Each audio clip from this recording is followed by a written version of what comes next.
Mostin! Notice anything different about me? Yes, well, the stupid smug grin's the same as usual. No, Mostin. And the medallion, yes, very tasteful. Actually, this astute financial investment was a free introductory offer from these people. Sproggett and Sylvester? Never heard of them. Oh, smart cookies. They could do a lot for you. Yes, well, actually, I got my little lot for the Alliance in Leicester. You don't want to get involved with these fly-by-night financial cowboys, Mostin. This is one of the biggest building societies in the country. Size isn't everything, is it, Mostin? No. I mean, they've got things like phone banking. No. Sproggett and Sylvester have got phones coming out of their ears. Well, I bet they haven't got a cash card that you can use in other people's machines. Mostin, this card could get me into Fort Knox. Now then. Right. Mostin. Excuse me. You get a dafter investor at Sproggett and Sylvester.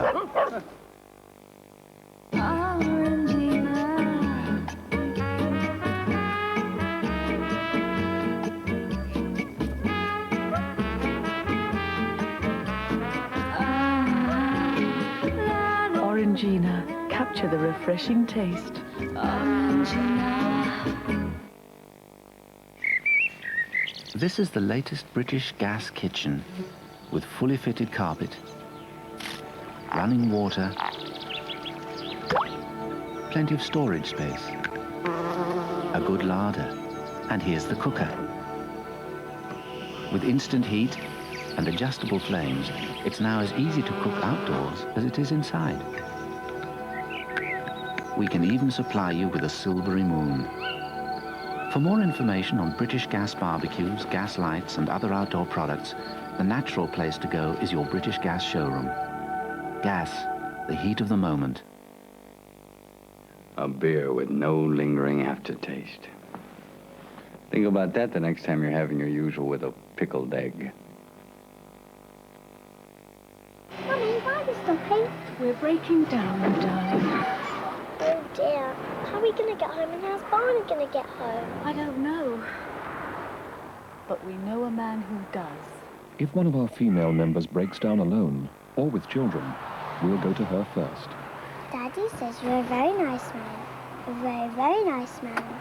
I want to give your husband a call. Say you're all right. Oh, yes, thanks. BAA. We're all you need to know. It's my only weakness. Fruit and herb teas, they're so virtuous. There's not a single calorie in them, and not a drop of caffeine. Just all those naughty things like apples, rose hips, cinnamon.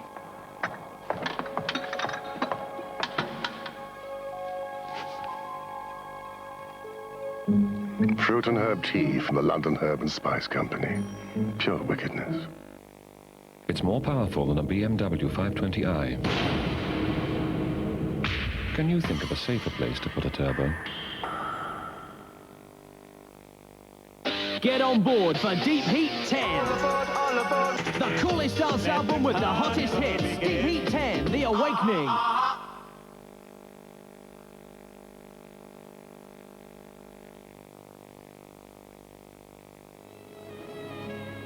From the creator of Boys from the Black Stuff, Alan Bleasdale, a major new 7-part drama series for Channel 4, GBH. Starring Robert Lindsay, Michael Palin, Julie Walters, and Lindsay Duncan. GBH starts Thursday the 6th of June on Channel 4. Wait. Yes? A brilliant idea. Something for everyone. I'm coming tonight. That's what we need, a brilliant idea. Though you may have my body, you shall never have my heart. You can't have everything. I know that sound, and I love it. Yeah! Still jerking the wrist. A funny thing happened on the way to the Forum. Beyond Dealing, Tuesday at 10 on 4. Now on 4, we reopen a can of Jonathan Ross.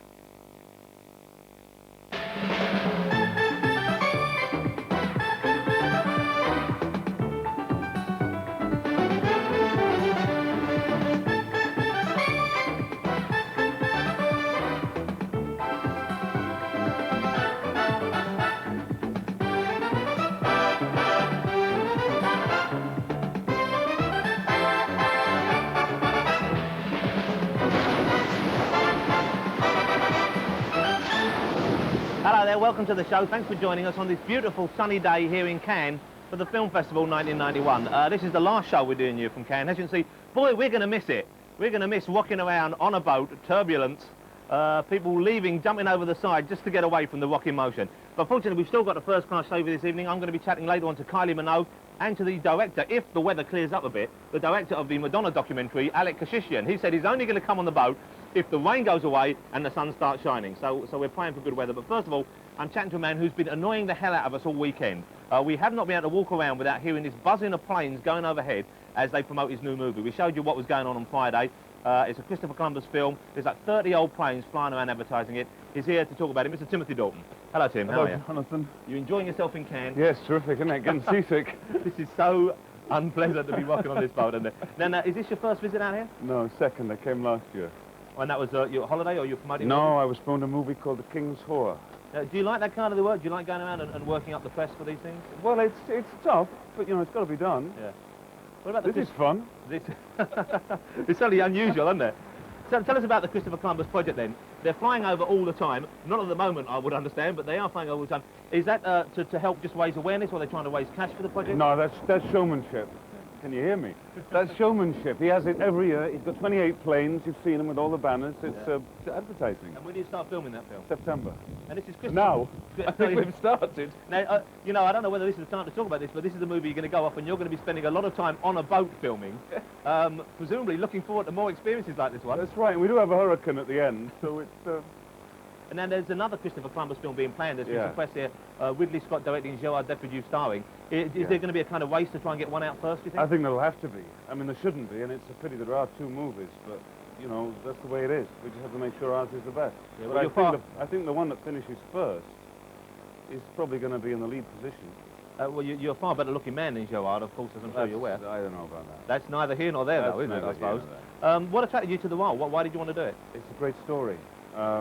We know about Columbus, the myth, this historical figure, but I mean, he was a very poor man. He was a peasant. He was an alien in Spain. It was a very tough country to be in. They were burning the Jews and burning the Arabs, and if you didn't have money, you were out. And he was out, and he's spending 12 years to get this trip, this voyage to the Far East. What he thought was the Far East. He thought he was going to China. They knew nothing about America. So what did happen? Did he take a wrong turn somewhere? No, he went in the right direction. It's just they didn't know it was there until his dying day. He believed he'd landed somewhere in Asia. So you never knew. But he started everything that's modern, you know. Yeah, it sounds like it's going to be terrific. Is it going to be like a high-action film? Because the producer, Alexander Solkin, of course, is known more for the Superman films, I guess, best of all. Well, there's going to be action at sea. I mean, you're not really talking swashbuckling. Yeah. I mean, the struggle and the drama is in the elements, and you know, you're going to spend a fortune in special effects recreating what we've got here for nothing. I tell you. Despite our better wishes. Tell me a bit more about the actual people working on the film with you, because they've been advertising on the planes that Mario Puzo, the screenwriter, is doing it. Will you be working with him closely, or just from now on? I mean, from now on we work. Even way before filming, we'll be working right through, even after it's shot. He's a great writer. He's got a good script. George Cosmatos is directing, who's got a very commercially powerful track record. I don't know if you can see this. We are getting absolutely soaked here. There's a fellow with a bucket over there. This has got to be the most ridiculous place to try and plug a movie you've ever been, Timothy, isn't it? Yeah. what actually makes it nice, you know, because it's so out of the ordinary. Yeah. Now, when you come to Cannes before, do you think it's a useful thing, this festival, or do you think that these kind of things detract from the industry? Well, it is what it is. I mean, it is Cannes. It happens every year, and it's a big, important marketplace. Yeah. It's got to happen. It is important. I get the feeling. I mean, it's like they're recreating Sodom and Gomorrah out there, aren't they? God's angry with Cannes, and he's going to raise it from the face of the earth. Fortunately, we're the only ones. We've got the boat. Yeah. I don't want to alarm anyone, but animals are lining up in pairs out there on the dock, ready to join us. We're going to be shooting no other movie starring Timothy Dalton here. Timothy, I run out of questions, and I think we've almost run out of water to chuckle over you. Thanks for joining us on the yacht. Thank you very much, Jonathan.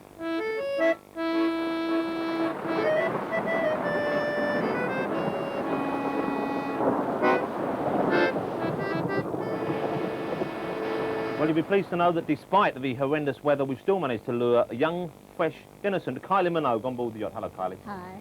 Now, you're not down here for the Cannes Film Festival. You're down here for the Monte Carlo Festival. Yeah, there was the World Music Awards there, which is done through the Princess Grace Foundation. And you were winning something there, were you? Or you were just... Yes, best-selling Australian artist. Well, what a fantastic... Well, can I congratulate you on behalf of all the British-speaking people in the world? So what was it like? This is a brand new ceremony, I believe. It's its third year, so yeah, it's quite young. All right. Yeah. And who presented the award to you?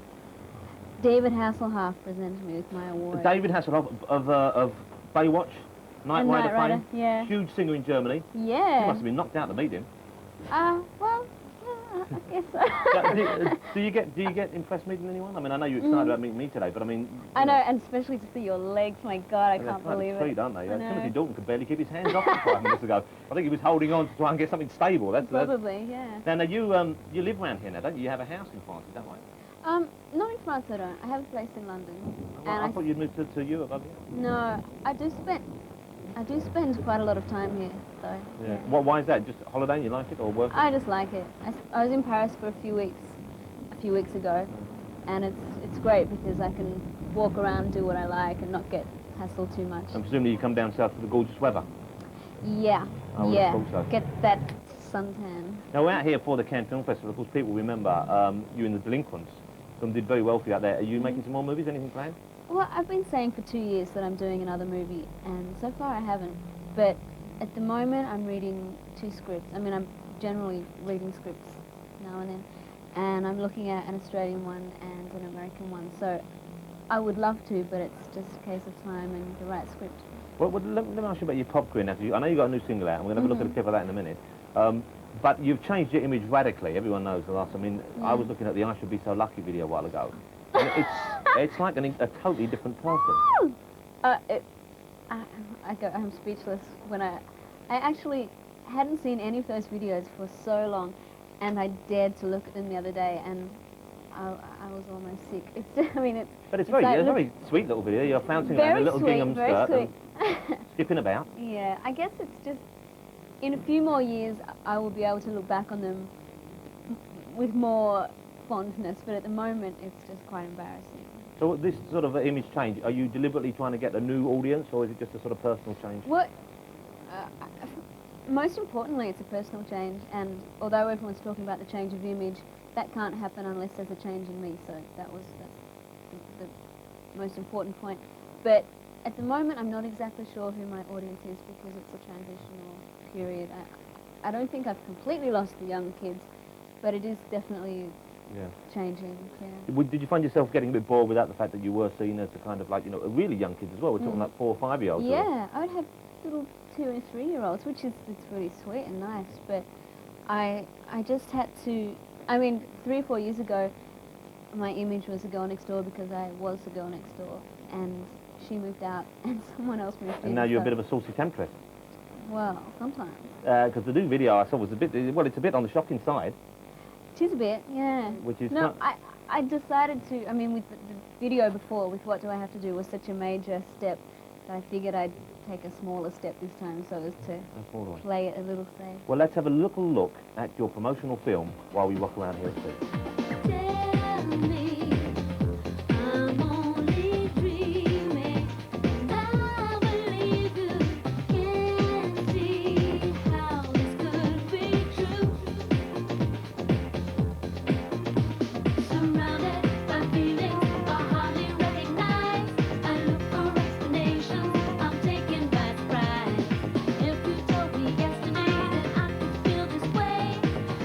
Sure enough, for you alive.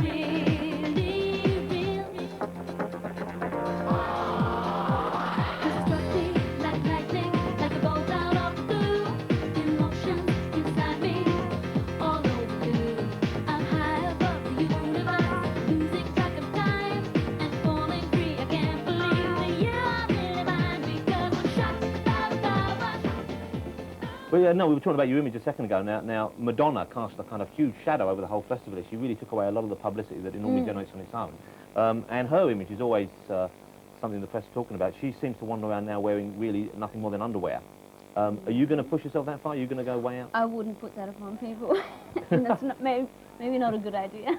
Maybe just a little latex vest or something, perhaps? That would look like. Yeah, I can get away with it. I'd quite like to see that, I think.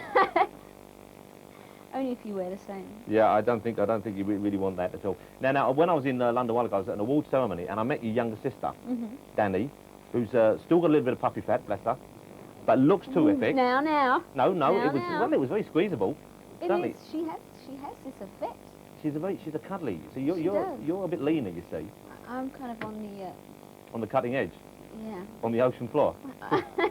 Just about. But well, you know, are there more Minogues out there? Do we have to sort of warn people about this? No, it's okay. If you can cope with the two of us, then that's it. You shall survive. There is another one, but he does this kind of thing, assistant cameraman. All right, and he probably does it as well, if not better, than most of the people coping here. Bless you, no, you're doing a fantastic job. No, he's just a youngster. I'm sure he's not nearly as talented. Well, that's about it, I think. Listen, Kylie, it's been a pleasure meeting you. You too. Thanks for coming out here, walking around on the boat with us. Yeah, where are you off to now? You back to London? Back to London, yes. Okay, well, have a good flight. Thank you. See you there. And I hope you make it. So do we.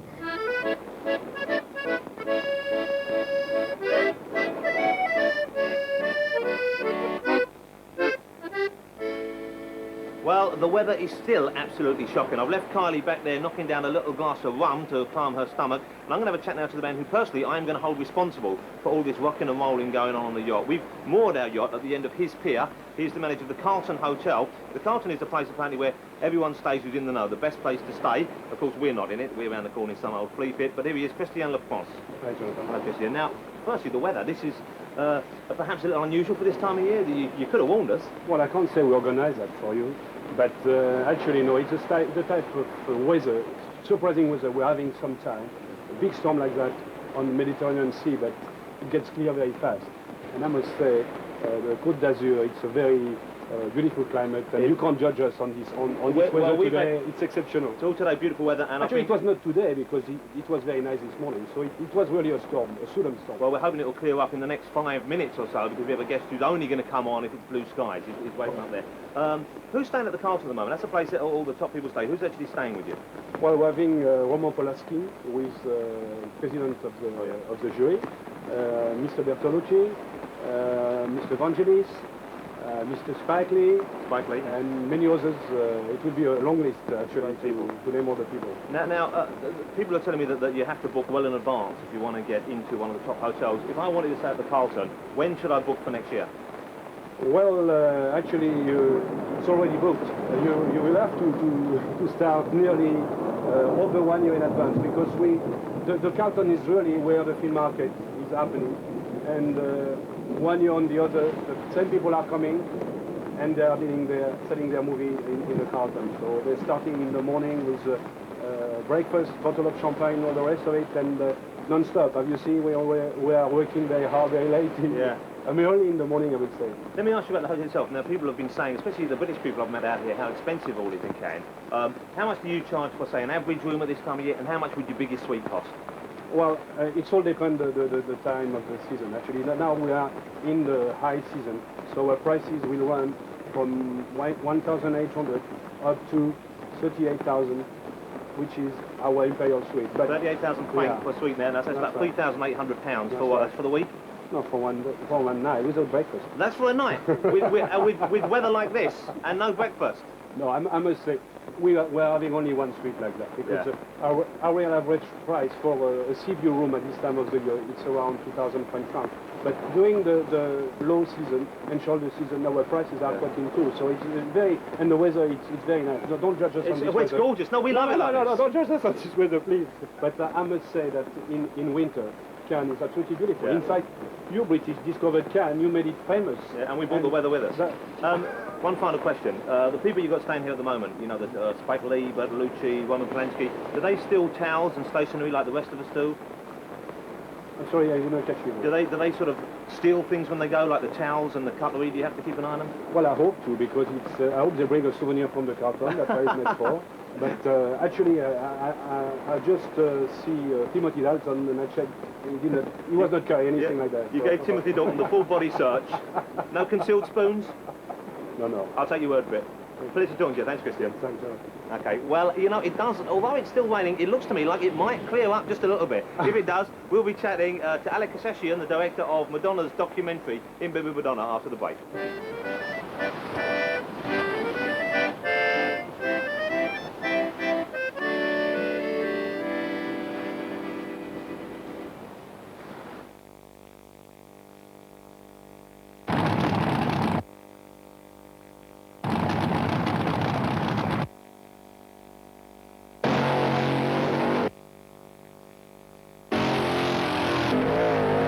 Racing, born in America, very much alive at Center Pond.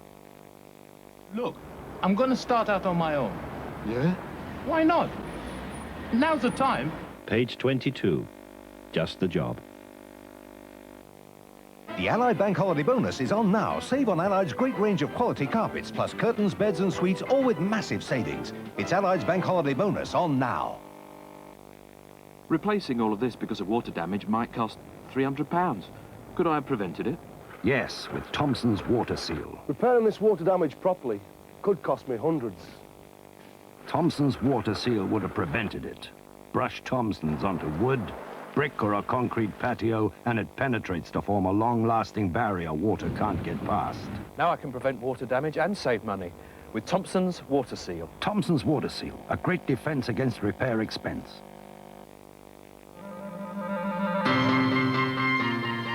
We were the first airline in the world to provide stewardesses.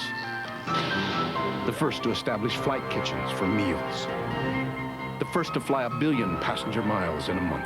And the first to fly 100,000 passengers in a single day. Today, we're the biggest airline across the United States and the Pacific.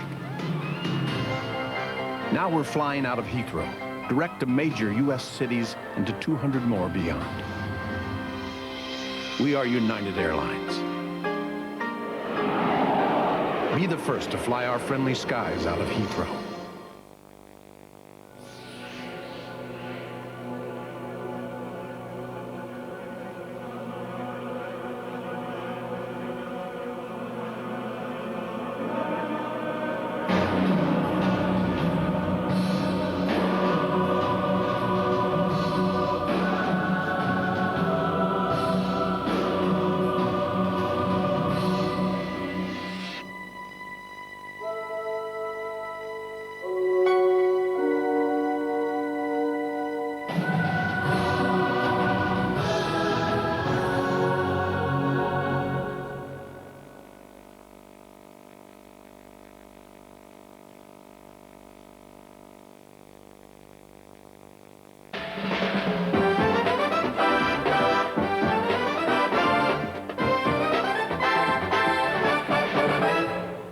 Well, welcome back and thanks for joining us here on this gorgeous sunny evening in Cannes. Now, many men claim to have been to bed with Madonna, but only one man has it on film. 26-year-old Alec Keshishian has made his directorial debut with a movie showing behind the scenes, both on stage and off, of Madonna's life, and he's lived to tell about it. Welcome, Alec Keshishian. Thank you. Thanks for coming, Alec. Now, you're, without doubt, part of the biggest story to have hit the film festival this year.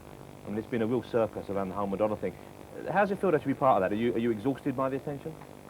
It's unusual for me because I'm used to being behind the camera. To suddenly find myself in front is disconcerting, to say the least, especially when you're with Madonna, who gets so much attention. But yesterday, for the first time, I had people running around asking me for my autograph, which I just really questioned what they would do with a piece of paper with my name on it. Well, what do they do with a piece of paper with Madonna's name on it? I don't know. I don't know, they probably frame that. Mine will probably just go in the laundry, you know, in the back of their pants.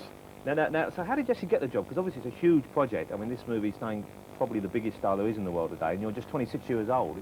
Well, Madonna put an ad out in the paper, and I answered. I was the only person who responded. What person would like to go on the road for 5 months with Madonna? So this was just like help wanted? Help wanted. Yeah.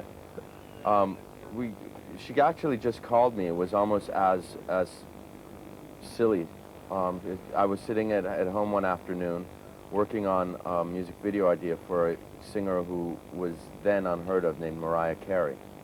And the phone rang, and on the other end was Madonna, as if this was the most common occurrence in my afternoon. She just said, "Hi, it's Madonna. I was wondering if you want to film my concert." And the behind-the-scenes stuff really evolved from that. Around 4 days after this phone call, I was on a plane to Japan. She had seen my Wuthering Heights project that I had done at Harvard, and she had kept up with some of my music videos. So I guess she had been keeping an eye on me, unbeknownst to me. So your lifestyle there, you're sitting at home, Madonna's calling you, and you're rushing off to Japan, very much like all of our viewers, no doubt. So they could expect a call from Madonna any day as well. It could happen. Now, she financed the movie herself, which I guess is pretty unusual. How much did it actually cost? Probably nothing for her, I mean, compared to what she's got. You know, she didn't really finance it.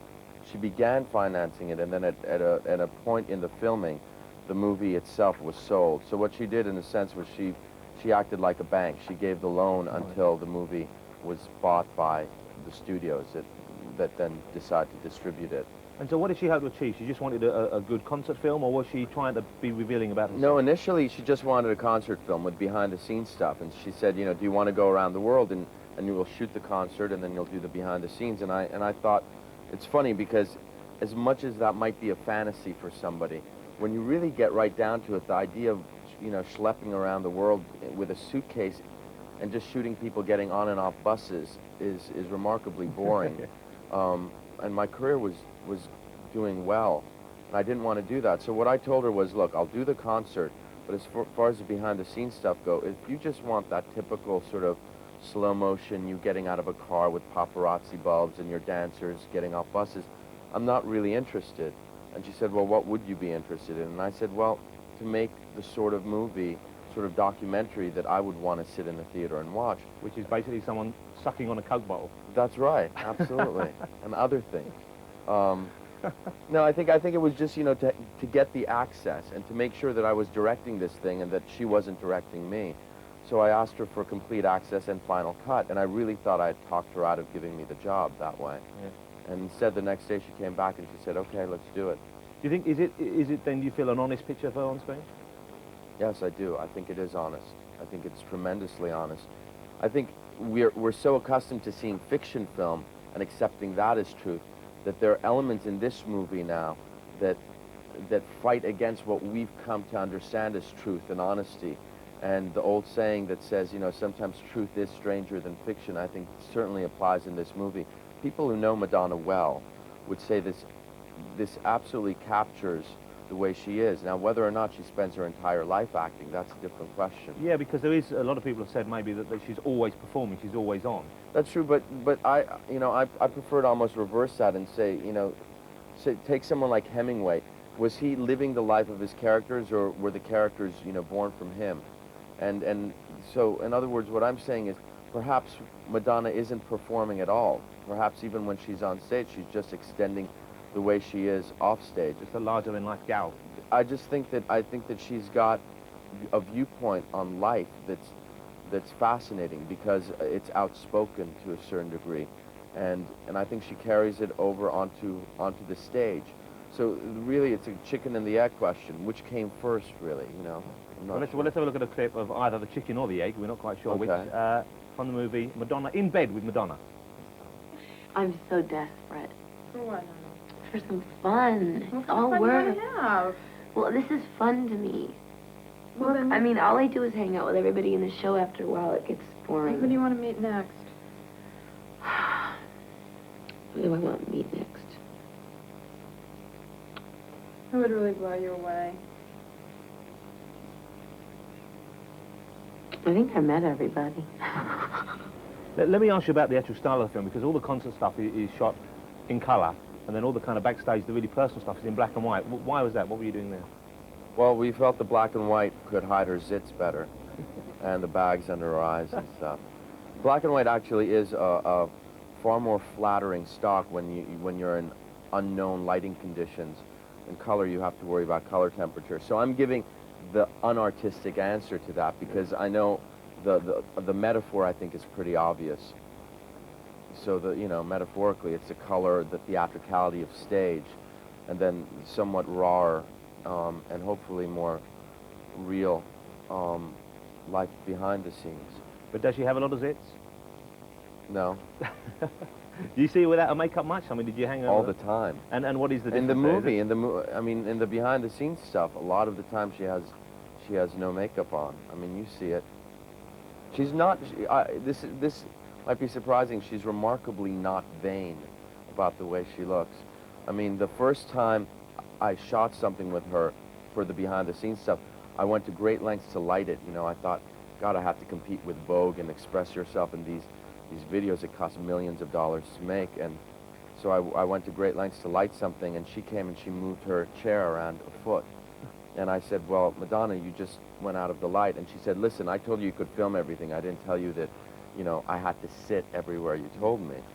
And I said, okay, but you're out of the light. And she said, that's okay, it'll look more tragic this way. Is she a bossy woman then? Is she kind of...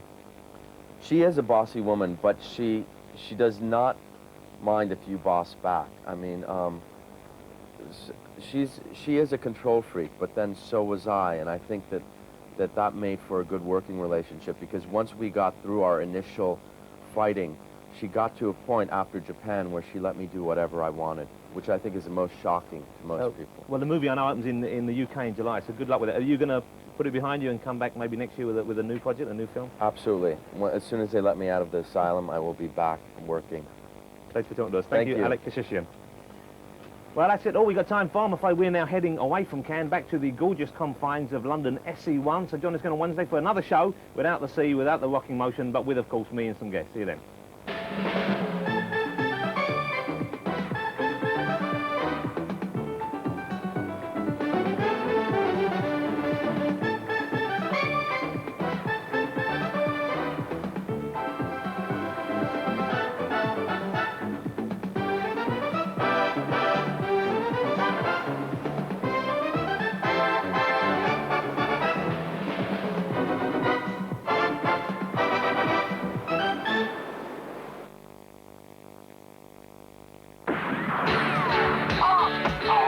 The pains of growing as the teenage health freak gets a few lessons in the facts of life.